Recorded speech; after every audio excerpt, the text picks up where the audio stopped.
Assalomu alaykum aziz obunachilar. Cobalt avtomobilga ideal metan uстановка, ya'ni zavodskoyini sizlar bilan tanishtirib o'taman. Keyin ko'pchilik salonimga chang uradim yoki metan yoki propan qo'yganimdan keyin deydi. Shuni yechimini ham yechib beraman. Xo'p, bu avtomobilimizga qo'yib bergan blogimizga keladigan bo'lsak, albatta Alex poddelkasi bo'lmagan Pico miyalardan foydalanganmiz.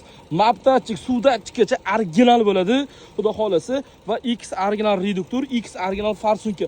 Ko'pchilik mana shu farsunkani joylashtirishda ham xatolikka yo'l qo'yadi. Ya'ni farsunkani iloji boricha kollektor tagidan teshish kerak. Ya'ni havo so'rib qolmash kerak, porshingga yaqinroq bo'lsa shu holatda tortishi ideal, siz aytgandek bo'ladi. Uстановка yubileyni bo'lgan ahamiyat berib qo'yasizlar, ustlarga gofralar kiygizib ideal qilib uстановка qilasiz. Keyin hammani xatosi, ya'ni mana yerdan salonga kulchatil simini kirgizayotgan vaqtida mana shu joyidan kirgizmaydi. Behosib turing. Ahamiyat berib qo'ysa, kulchatil simini biz mana shu ichkaridan ayta teshib turib o'tkazganmiz.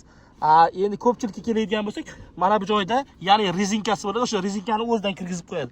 Agar u rezinkadan kirgizib qo'yadigan bo'lsangiz, saloningiz changga to'lib ketishi mumkin. Keling, kafolati bilan uстановка qilib beramiz.